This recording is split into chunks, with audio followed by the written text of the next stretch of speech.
Sam, do you think the Job Guide 360 interview guide is worth recommending to people looking for jobs? Absolutely. It's clear, thorough, and really simplifies interview preparation. Welcome back to the deep dive. If you need a shortcut to expert knowledge, a fast, thorough understanding of what truly drives complex technical organizations, well, you are definitely in the right place. Today, we are undertaking a critical deep dive. We're looking into one of the most pivotal leadership roles in pretty much any competitive industry, the research and development manager.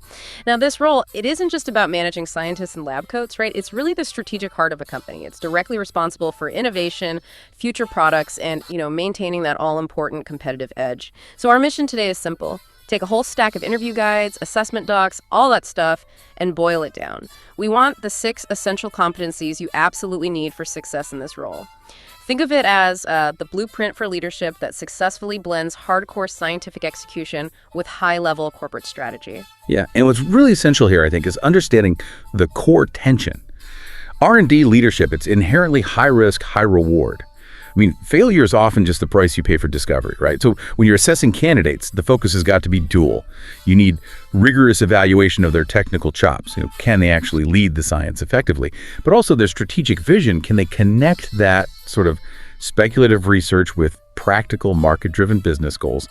We're really aiming to pull out those critical aha moments so you instantly get the kind of depth needed for this, frankly, unique position. Okay, let's start with the foundation, the operational baseline. How do candidates show they can handle the day-to-day pressure, the nuts and bolts of R&D execution? The first essential competency seems to be managing complex R&D projects. Now, that sounds a bit like standard project management, maybe, but I get the feeling in the lab things are rarely standard. That's exactly the crucial distinction. Candidates have to move beyond just saying, I'm a leader. We need specifics, right? Evidence they've mastered these iterative, sometimes, frankly, volatile project cycles. This means developing really robust project plans, ones that actually account for technical uncertainty. And yeah, managing budgets and timelines is part of it, but you're doing that knowing the timeline could just completely shift tomorrow based on a new discovery. Right, so it's not just setting milestones, it's like defining milestones when you might not even be sure the underlying science is going to pan out yet. Is that fair? That's it, exactly.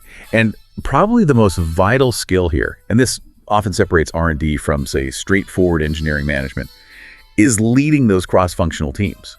R&D leaders, they're the bridge. They absolutely have to manage peer researchers, application engineers, maybe manufacturing folks, even sales and marketing sometimes, making sure everyone gets the technical risks and the potential market payoff.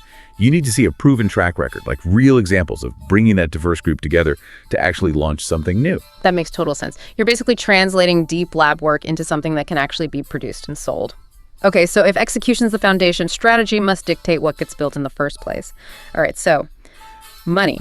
Where does it go? How do they decide where to put the resources? This sounds like key area 2, prioritizing and allocating those finite resources. This is arguably the most strategic, maybe the toughest decision an R&D manager makes. It's really where that tension between the science and the business comes to a head. The approach required, it has to blend the hard numbers with strategic alignment. You need both. So on the quantitative side, sure, they need to show they're comfortable with metrics like market potential return on investment, ROI. Obviously, will this project eventually pay for itself? But, and this is a big but, in R&D, ROI is often super speculative, maybe years away. And that's where the qualitative factors really have to come in. But hang on, isn't relying too heavily on strict quantitative short-term ROI, isn't that the fastest way to just kill off truly disruptive, maybe long-shot innovation? How does a really good R&D manager defend that basic research, the stuff with maybe zero immediate ROI, but could, revolutionize the company in 5 years? That is the essential insight. You've hit it. If they only focus on guaranteed short-term ROI, they're probably just managing incremental product improvements, not real R&D. A true leader has to be able to articulate really clearly how a project aligns with the company's long-term strategic vision, even if the financial justification is, still a bit shaky. They essentially have to be internal advocates, champions for innovation. And this means gathering solid input from those cross-functional teams and stakeholders. I mean, everyone from the CEO down to the technical leads on the bench. It's about ensuring resources are allocated beneficially, protecting that high-risk, high-reward research from getting slashed in the next budget cycle. They're basically selling the future of the company internally. Wow. Okay. So it sounds less like pure accounting and much more like internal political salesmanship, really making the case so speculative projects get the funding they need. All right. Shifting gears a bit. Strategy sets the direction, but operations, that's where the rubber meets the road. How do we make sure the timeline doesn't just become, I don't know, wishful thinking? How do these leaders ensure projects actually deliver results under pressure? Completed, hopefully, on time and within budget. Yeah, the focus here has got to be on creating structural resilience. It's about process. The methods they describe, they need to show they understand iterative development and, crucially, risk quantification. It starts, of course, with clear project plans, setting realistic, measurable milestones. The basics.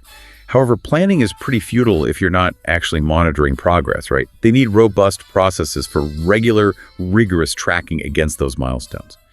In R&D, what often derails things is scope creep, usually driven by some unexpected, interesting scientific avenue opening up. A strong candidate will detail how they maintain discipline, how they resist that natural temptation to chase fascinating, but ultimately off-strategy discoveries. Okay, and since research is, by its nature, unpredictable, what happens when the inevitable, unexpected hurdle pops up? What if the core technical hypothesis just completely fails 3 months in? That's exactly where the need for detailed contingency plans comes in. And they have to demonstrate this. It's not just about having a plan B filed away somewhere. It's showing that resource allocation was done with known risk factors already considered. And when a shift happens, because it always does regular, high-fidelity communication is absolutely key. Talking constantly with the project teams, with the external stakeholders to proactively adjust the plan. You need to do that without creating internal chaos, or worse, losing funding confidence. Okay, this next part is where it gets really interesting for me. Overcoming obstacles. When an interviewer asks a candidate for an example of a particularly challenging R&D project, this isn't just asking for a good story, is it? It sounds like a required behavioral example, testing their strategic and technical resilience. Precisely. Exactly right. We need to hear about more than just, a software bug they fixed. We're looking for the really systemic issues, the big problems. The answer has to detail the specific obstacles faced. Was it a fundamental technical roadblock that needed a complete rethink? A sudden regulatory change that threw everything off? Or maybe, like you hinted at, a political battle over funding when the market suddenly shifted? The most compelling answers, the ones that really stand out, they detail the specific strategies they implemented, the pivot they made, the restaffing they had to do, maybe that urgent stakeholder meeting they called. And critically, how those specific actions ultimately led to the project's successful completion, or maybe even a successful cancellation, saving resources. It really tests whether they adapt, whether they can lead through adversity and protect the project's integrity, or if they just, buckle under the pressure. That makes sense. And that transition from focusing purely on the product back to the people is so vital, isn't it? You can have the most brilliant, resilient plan in the world, but if you don't have a motivated, skilled, highly specialized team, well, the plan is just theory on paper. So let's shift now to the leadership side. Key area 5, how these managers effectively manage and, importantly, mentor their teams. These are often teams of highly specialized R&D professionals. Absolutely. Leadership in an R&D context, it's different than leading a sales team, for example. These professionals are typically driven by deep intellectual curiosity, by mastery of their subject. So the manager, yes, they need to excel at setting clear expectations, providing regular constructive feedback that's standard management. But the real emphasis has to be on growth pathways. R&D talent is incredibly specialized, often quite scarce. So retention is just everything. A strong manager will detail how they offer specific opportunities for skill development, for growth, maybe sponsoring highly technical training or further education conferences. It's fundamentally about creating a culture, an environment where really smart people genuinely want to stay and contribute. So it really is about leading by example, setting that culture, creating an environment where these high-performing scientists don't feel stifled or bogged down by, say, excessive business bureaucracy. Absolutely, yes. They need to actively foster a positive, collaborative work environment. One that respects the scientific process and that crucially includes accepting and learning from failure. It's part of R&D. This involves providing individual mentoring and coaching, often tailored to very specific, highly technical skill sets. And, maybe most importantly, creating opportunities for team members to share their knowledge and expertise with each other. Building that internal knowledge ecosystem. That's what makes the entire department smarter and keeps the R&D machine running efficiently in the long term. Okay, and finally, the 6th area. Staying current on industry trends. This feels like it shows genuine foresight, a commitment to continuous innovation, not just managing the projects already on the books.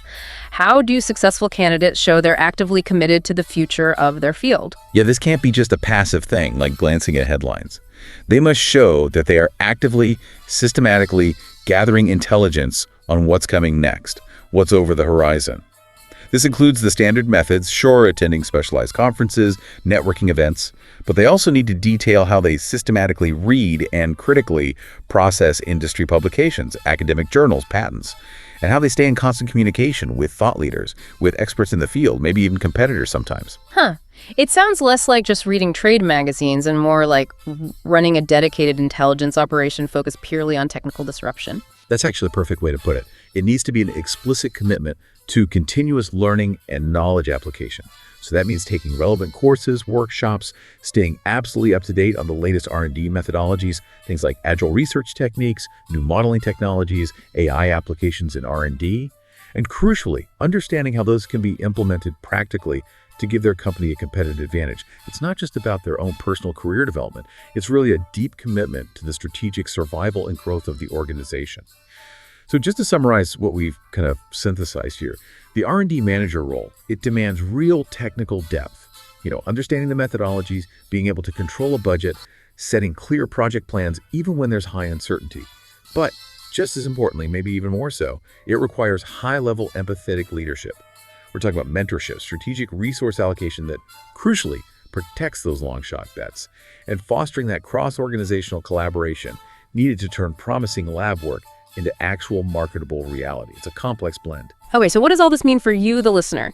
Well, it means that these core skills we've talked about, disciplined project management in really uncertain environments, high-stakes resource allocation, and that specialized kind of team leadership.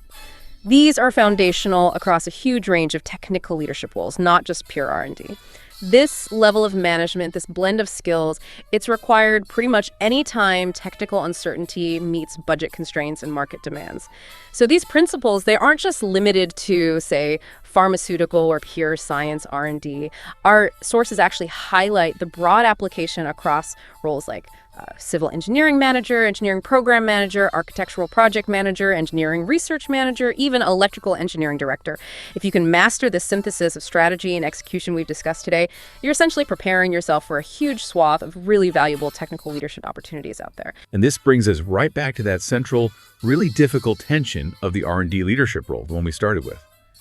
Given that constant balancing act, the necessity of weighing quantitative market potential, the more guaranteed short-term profit against that qualitative strategy alignment, the pure, often speculative, innovative push.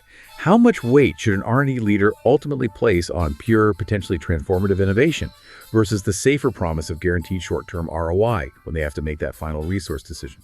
That critical balance point, that's really what determines whether a company is building the truly groundbreaking products for tomorrow or just, polishing the products of yesterday. Something to think about.